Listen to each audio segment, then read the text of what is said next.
My name is Joanna Smith, and I do a lot of activism in a lot of different areas. I kind of consider it to be my job. I call myself a professional citizen, which to me just means paying attention to what's going on and acting when it's necessary.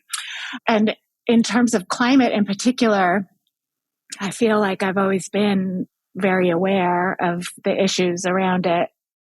Joanna Oltman Smith was one of two activists arrested at the National Gallery in Washington, D.C. in April 2023.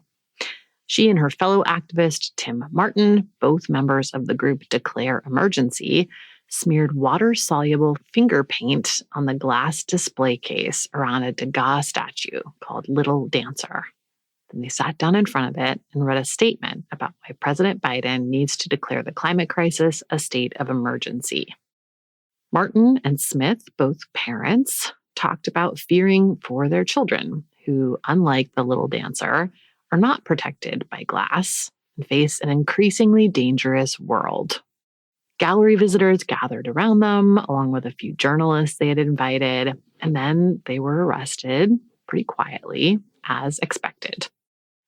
The indictment that came down for them both a month later was more of a surprise. The two were charged with conspiracy against the United States because the protest took place in a federal building. That crime comes with a potential jail sentence of 10 years and a fine of $500,000.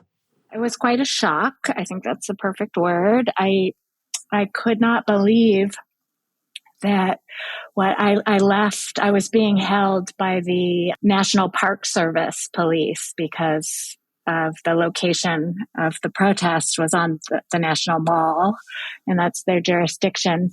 And when they released me, they gave me a kind of a hearing appearance ticket that indicated that my violation was defacing public or private property, which is exactly what I did and intended to do in the most non-destructive way possible, right? But right before that hearing was to happen, I received a call from my lawyer informing me that it was now in federal jurisdiction and that I had been indicted by a grand jury on 2 counts, which are public, and I can repeat them here. One was conspiracy against the United States of America, and the other was pertaining to a very obscure statute that covers only the National Gallery and sets a much lower threshold of damage than any that I was aware of. The general misdemeanor damage level, I believe, in DC is somewhere like around $1,000. And this statute makes any damage at the National Gallery over $100 a felony. So I was, indicted on 2 felony counts. And it was just a shock. I'm Amy Westervelt, and this is Drilled, the real free speech threat. Throughout this series, in addition to bringing you investigative pieces on the role of extractive industry in the criminalization of protest and reports from the front lines all over the globe, we will be bringing you the stories of people who've been directly impacted by this trend. As you heard in our episode on the Atlas Network, a key step in criminalizing protest is vilifying the protesters themselves. It's important, then, to remind people that these activists are humans, that they care about perfectly reasonable things like protecting their kids, and that actually it's pretty admirable to take on big risks with your comfort and your security in order to fight for the greater good. Earlier in the season, we heard from Disha Ravi, the youth climate activist in India, who's been charged with sedition for working with Fridays for Future and supporting the farmers' protests there. Today, the story of Joanna, who describes herself as just a middle-aged mom from Brooklyn trying to do the right thing. That story coming up after this quick break.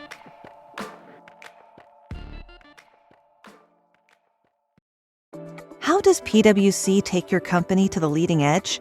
They bring the sharpest minds in tech to your team, so you can bring the ideas that will transform your business. They're passionate about your industry, so you can walk into any room with every advantage. And they're with you every step of the way, so you can know you're headed in the right direction. PwC builds for what's next, so you can get there now. Get started at pwc.com/us/leading edge. The Abercrombie Kids Summer Sale is in full swing, with up to 50% off select styles for the season. Summer plans, vacation, and camp days are all covered with new dresses, shorts, tees, and swim. Abercrombie Kids has the summer staples they need and the looks that they want to wear. Shop in-store, online, or in the app. Offer applies to select styles as indicated. Discount applied at checkout online. Hey, it's Paris. You know I love sparkly things, right? Like stars. Duh. And thanks to Hilton and AutoCamp, I just slept under them. Picture me, serving looks by the fire outside my luxurious Airstream, making s'mores with the kids, while a national park is our backdrop. The great outdoors meets Hilton hospitality. That's hot. Explore all the new ways to stay at Hilton.com. Hilton for the stay. Even as a child, I grew up in Berkeley, California. There was a lot of activism and social movement around me all the time. And I guess one of the big issues of my childhood was a general sense that things need to be done in a different way in order to protect. I guess back in the 70s, there was more of a focus on wildlife and open space out in California. So issues would be addressed around certain species who were threatened with extinction, or preserving a park for public use when developers wanted to build a house on it, or that sort of granular local issue. We had a roadway in Berkeley. It still is, I believe, closed off every season to allow newts to cross. It's up in the Tilden Regional Park above Berkeley. They have these wonderful newt crossing signs up in Tilden. Anyway, so just, as a kid, just very aware of our impact affecting other species. My elementary school in Berkeley was one of the first probably to have any kind of garden element. It had something they called the environmental yard, Washington Elementary on Martin Luther King, which was basically just this huge open space with plantings and a pond, and we could just run around in there at recess. So that was a big formative thing for me. Moving on into college years, I went to Vassar College in Poughkeepsie in the 90s. And at the time, there was no recycling program on campus. So a bunch of students and I would get up early on Sunday mornings and drive around in a truck collecting all the empties from all the house parties and take them to a recycling center in Dutchess County. I think that was probably like my first on the ground trying to do something with my hands to make things better.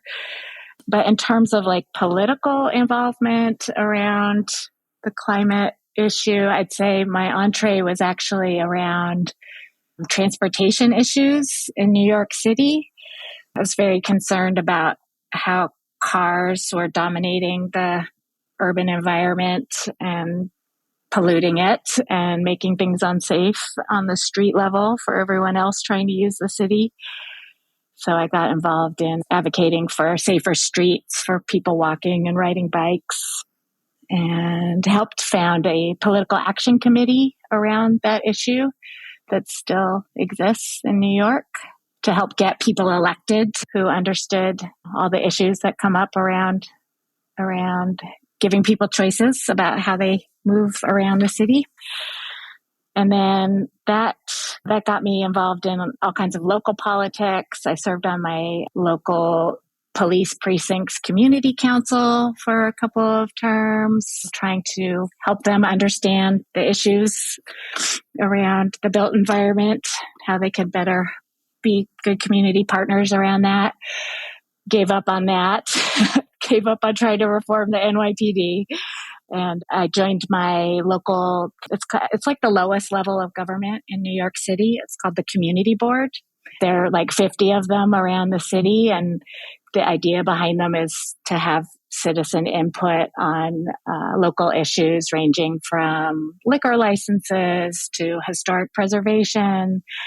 And I became very aware sitting on that board that we were still litigating really important climate issues on a block by block basis.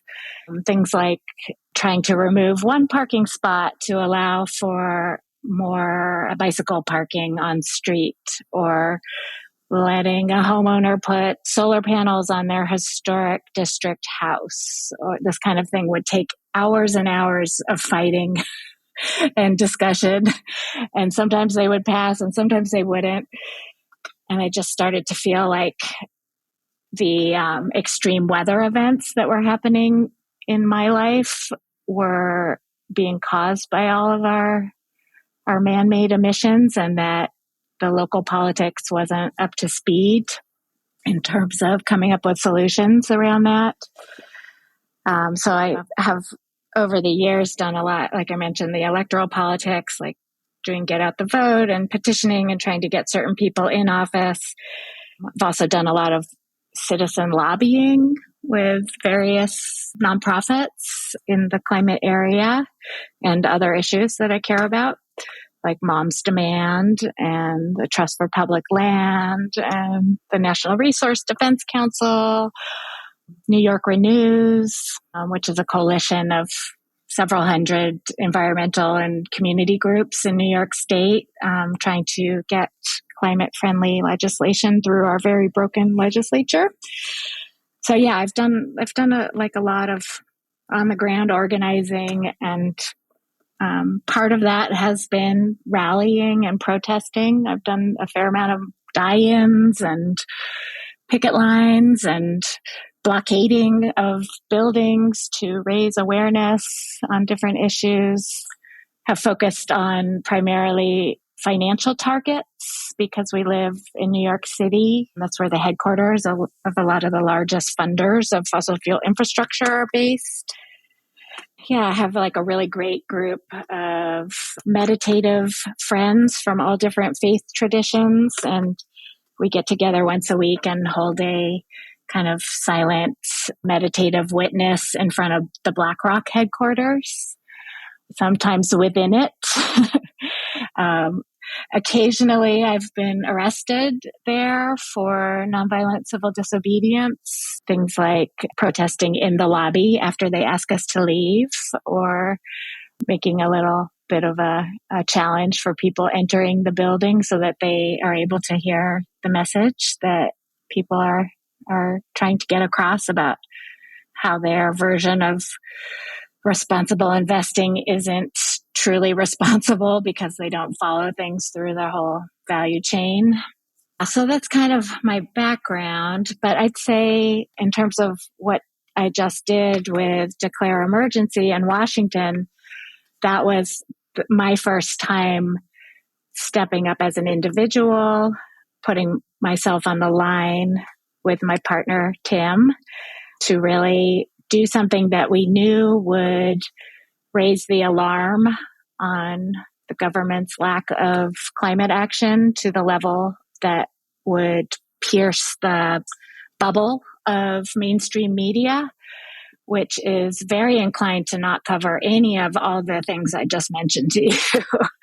Pretty much radio silence on the part of the large media outlets in terms of what's happening on the ground, how broad the movement is at this point, how intersectional it is, how so many different social issues are coming into the climate issue because we're all interconnected. So this action was devised as a way to make sure that some coverage happened.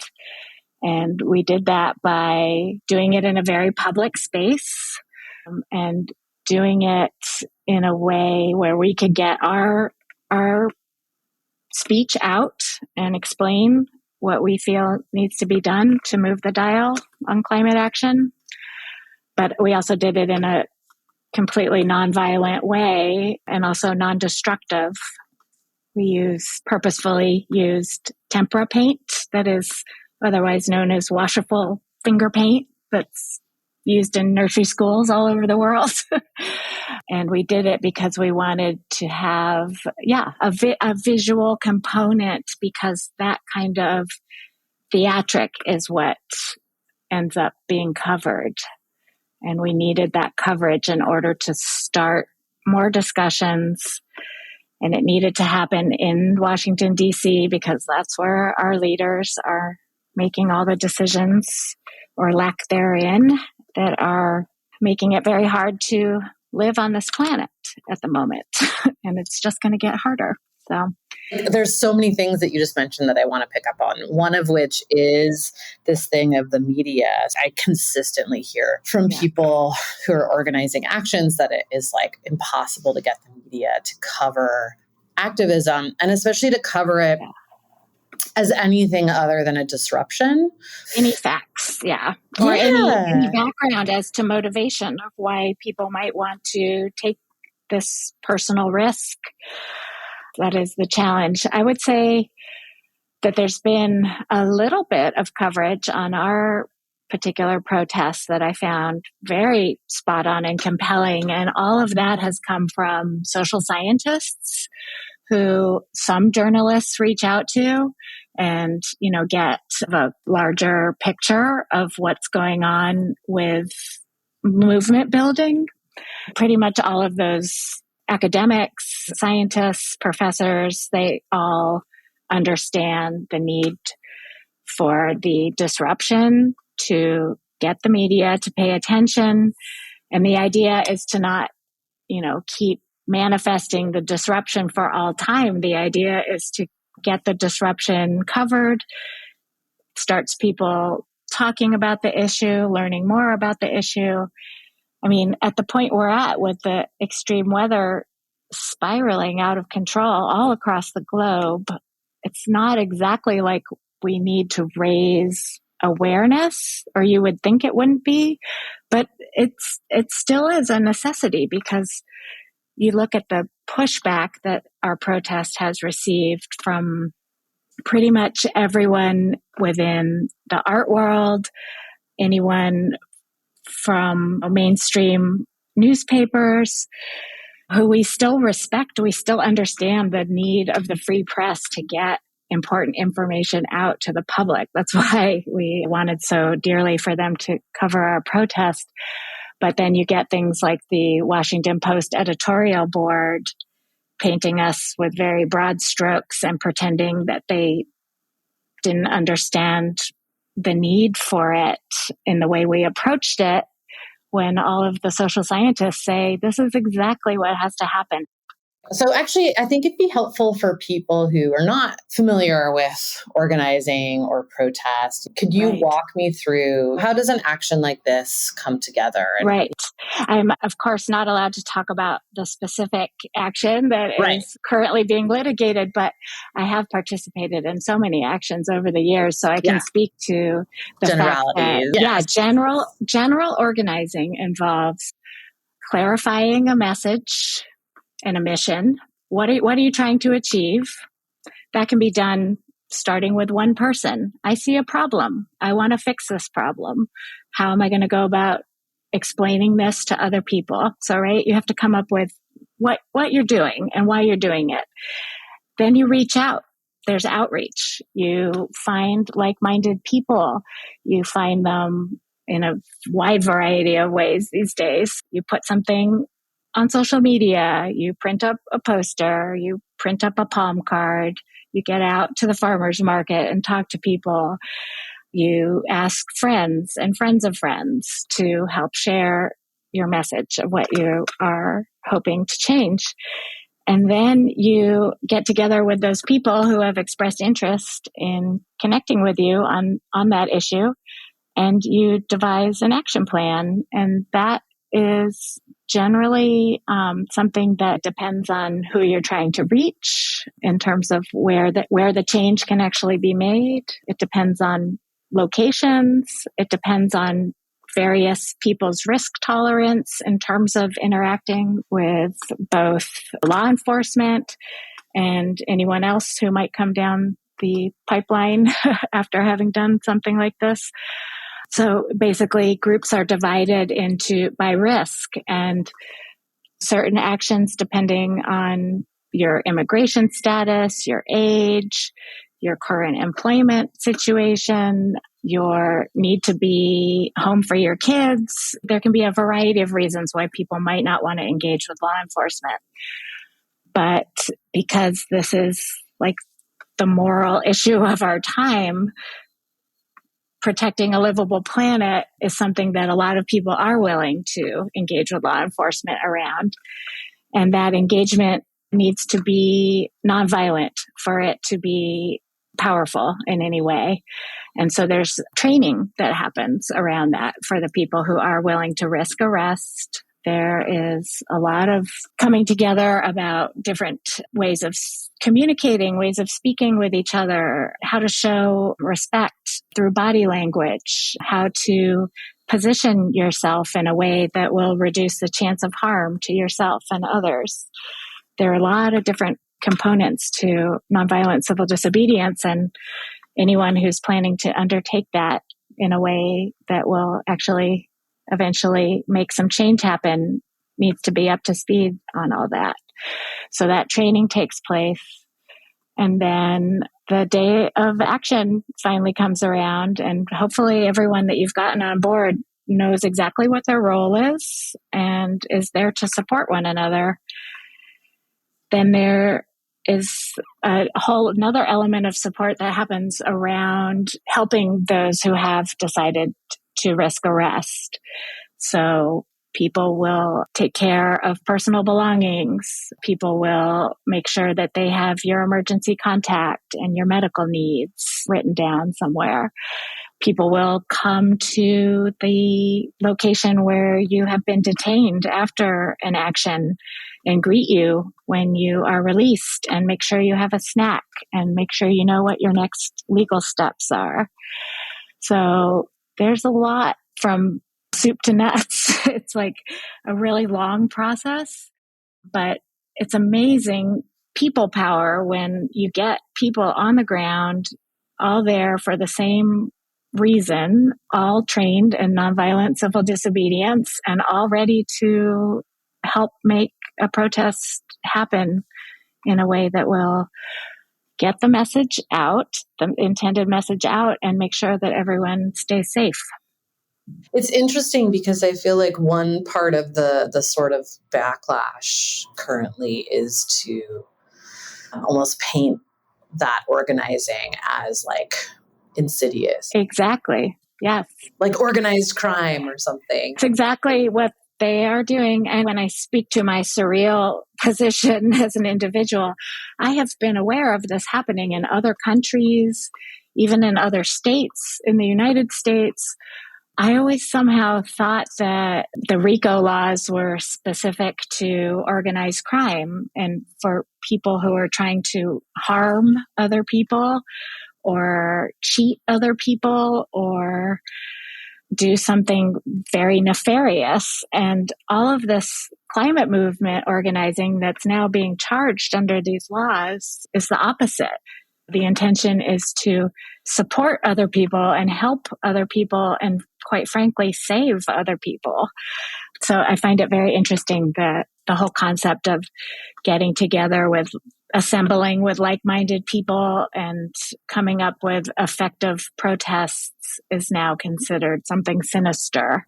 That dissent in general is in many eyes seen as the same as destruction or something. Yeah, there's a lot going on in the US, and then we're also looking at what's going on in other countries and where there's overlap between things happening here and in other places. I was talking to a disinformation researcher about trends that they're seeing and climate disinformation and things like that. And she didn't even know that we're working on a series about the backlash against protest. Mm-hmm. And I was like, so what are you looking at? What are the things that are concerning you in the next 6 to 12 months? And she was like, well, I'm really concerned about the rhetoric I'm seeing that's sort of othering and demonizing of climate protesters.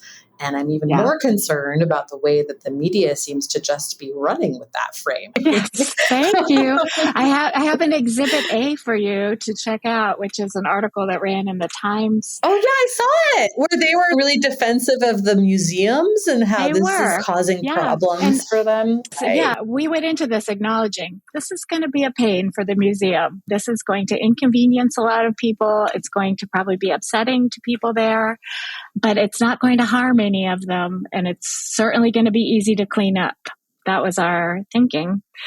But the Times piece didn't even do any fact checking, as far as I can tell, based on some things I've seen coming out of the discovery process. And I am pretty concerned about a news outlet that I rely on as a New Yorker running such a one-sided piece where they really didn't even get to the heart of the matter, which is, what's the issue? Why are all these people doing this? Particularly a mom and dad of a certain age, like Tim and I are. We felt really compelled to do this action as parents, as a protective measure to keep our kids and all kids safe around the world. And that really didn't make it into that article. Wow. That's really interesting. Yeah. Just back to the museum itself. I have an advanced degree in an art related area of study. I'm a historic preservationist. So I have learned how to conserve art, and I've learned the importance of art in society as an expression of our highest human spirit, and what we decide to preserve and conserve is a reflection of our ideals. And I live around a lot of art, and I'm a longtime member of the Metropolitan Museum. I attend art festivals, and I go to galleries for fun and openings at museums, and it's just a big part of my life. And I felt comfortable doing this action because I realized that this extreme weather that is being brought down by all of our man-made emissions is going to threaten all those beautiful things that I've loved for my whole life, including art in museums, including all the precious people in my life, and including all of the amazing places I have lived my life that I think should be around for other generations to enjoy. I don't think that inaction is an option anymore, given what the science is telling us. And I believe the science. I believe it. I'm not terribly knowledgeable on the science, but I am listening to the high level overview of what the IPCC is saying. I am listening for sure to the UN Secretary General, who comes out and says things like the real radicals are not the activists. The real radicals are the fossil fuel companies who refuse to change their way of doing business. And that gets to all levels. Like I living in New York, I attend a fair amount of like conferences and symposia that are open to the public. And sometimes those are at places like NYU or Columbia University. And I sit there and I see who is on the dais, who's getting the spotlight at these institutions. And then I realize, those same companies and the representatives of those companies are the ones who are funding the research. They're the ones who decide what will be presented and what won't be. And it's really shocking, like that all these universities have ethics divisions. They have someone whose job it is to make sure that it doesn't impact the research. But I'll tell you, from sitting in on basic webinars where there's someone from BP right there next to all the professors, those professors are not going to actually speak their full mind and heart because they know where their bread is buttered. They need that next research grant. Whenever I talk to people at universities, actually they make a free speech argument about it. It sort of comes full circle, right? Oh, right. They say, well, we give our researchers and our professors academic freedom. And if we try to tell them who they can or can't accept funding from, then they'll kind of point to Citizens United as like this precedent. Yeah. The most recent document dump from the congressional investigation, BP in particular, like was saying in their emails about how valuable that the relationship with like Princeton, for example, is, not just because they can shape the research agenda and get their point across and all that stuff, but also so that I think it was like, they said something like, so that we know what the other side is thinking. Oh, right. Oh, boy. It's pretty dark. I think that the Interior Secretary just said something along those same lines, where she was very much politicizing the desire to slow down our extractive businesses with progressive politics. She said, I'm not going to just listen to the progressives who want to stop drilling. It shouldn't be, it's a bipartisan issue. Survival is a bipartisan issue. And if we keep heating up our atmosphere the way we are, it's really not going to matter whether you're a progressive or a conservative or anything. You won't be able to go outside ever. That's the first part. And then the food supply will get disturbed. That's the second part. And it won't really matter what your politics are. It's just, I don't understand how people don't see how all the systems are connected.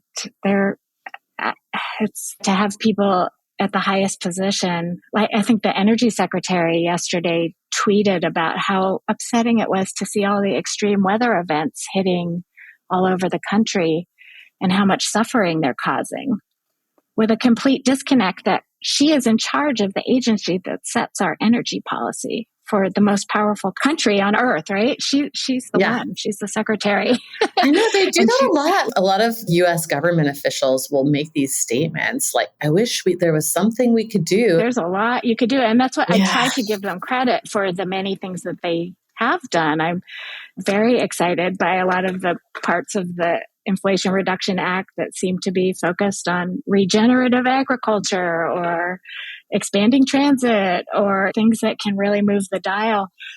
But if you're doing that at the same time, you're authorizing things like the Mountain Valley Pipeline and Willow and the big LNG export facility up in Alaska, that's going to wipe all those gains off the table. It's a lot to unpack for a regular person trying to live a regular life, juggling jobs and family and all of the stresses that are coming as a result of the massive income inequality in our country. Where is anyone supposed to have time to sort all this out? That's why we need our leaders to do their jobs, right? It's not our job to come up with the policy. And that's what we elected them for.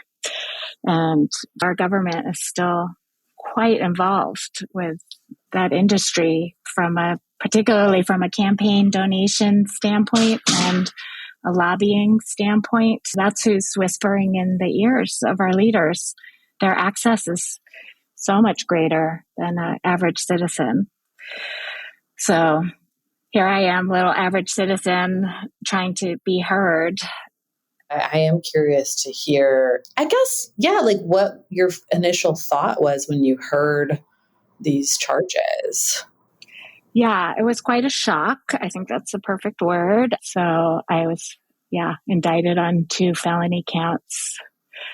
And it was just a shock. It was a shock to hear that from my lawyer, because I knew that I was taking a risk by taking this action, but I had no idea what the level of risk, in fact, turned out to be.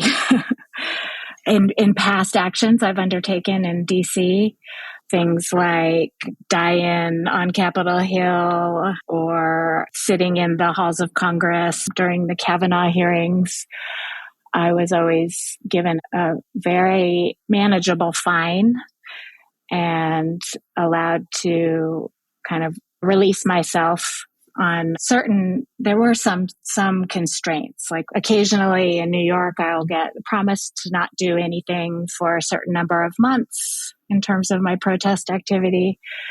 But there's never been any kind of threat of sentencing of this magnitude before. So it's kind of uncharted territory for me. I was surprised that this would be coming from the federal level, the conspiracy charge, the federal level, given the administration that we currently have. I was expecting that when that happened down in Georgia with the Stop Cop City protesters, I said to myself, well, that's a Georgia problem. That's something, that kind of overreach is because that particular state does not have leadership that respects people's right to protest. And I would expect that from some of the things I've heard about Georgia politics over the years.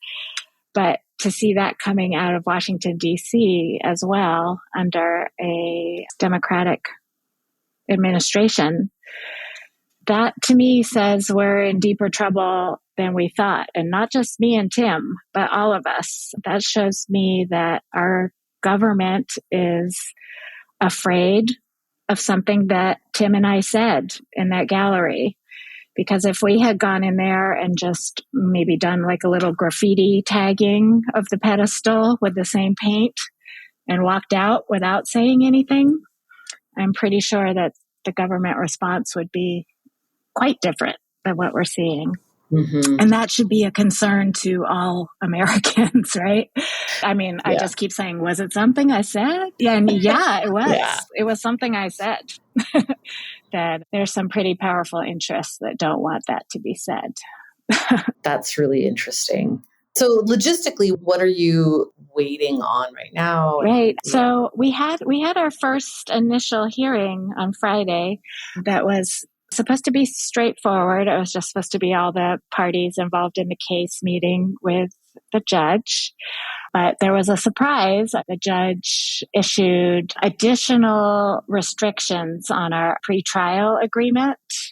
So already both Tim and I have our travel is very restricted. We have to get court permission to leave our home federal court districts. We've had our passports taken away. And we have to check in on a regular basis with the pretrial services. And we are forbidden from entering the National Gallery. We're also forbidden from entering Washington, D.C. as a whole, because at my arraignment, the prosecution made a very verbal equivalency with my nonviolent civil disobedient protest and what happened at the Capitol on January 6th. And he argued with the magistrate that outside agitators have been coming to Washington, D.C. to disturb the community in various ways, and they need to be kept out. And if you've done any reading of Dr. King, his letter from Birmingham jail explains very nicely why the whole concept of an outside agitator around issues as big as civil rights or climate change make no sense. There is no outside to these issues, right? If you understand what's going on, you understand that everyone is impacted. Therefore, there's no outside. But anyway, so we were already quite restricted under those guidelines, but the judge on Friday also decided that we should not be allowed to enter any museum. And that is very distressing to me because it's very broad, it's very vague, and there was little explanation of why that was necessary. So that's where we are. I thought this was strange that they made a point of saying, over the last year, in addition to this offense, Declare Emergency has blocked roadways around the Washington, D.C. area. Yeah, this was my first protest with Declare Emergency, and I really didn't have anything to do with any of those roadblocks. And another thing that came up in the hearing on Friday was the judge's concern about copycat activities, and that somehow by prohibiting Tim and my ability to go to any museum that would somehow prevent copycat activity. Once again, not sure what that has to do with me, but I don't understand all the legal ramifications, and I'm learning as I go along. If I'm somehow able to compartmentalize a little bit, I am finding the process fascinating to kind of learn how the system works, how the criminal justice system works. It's really interesting to be in the belly of the beast.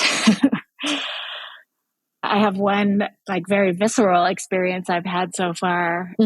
When I went to surrender to the FBI, I thought it was going to be kind of a straightforward, more of a clerical matter, but I ended up being put into shackles and taken into custody for a good part of the day without a lot of explanation of what was happening or why that was necessary. So I guess that's just their protocol for when somebody surrenders.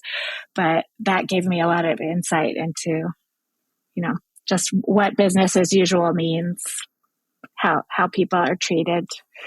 I'm curious just what you think about this way that activism is being portrayed, both kind of by the government and in the media, where being like a professional citizen or a career activist or someone who goes to a lot of protest or organizes a lot is like increasingly being painted as like this kind of suspect activity. And I do think it's funny that like, I feel like it is often people that I think probably do quote MLK regularly. So I'm curious what you think about that. Yeah, I recognize that most people cannot dedicate as much time to following the issues and occasionally showing up in person for something the way I've done the past many years because of all the things we were talking about before. And my circumstance is very different. I was a full-time stay-at-home mom who did not end up going back to work because right around when I was planning to do that, the pandemic happened.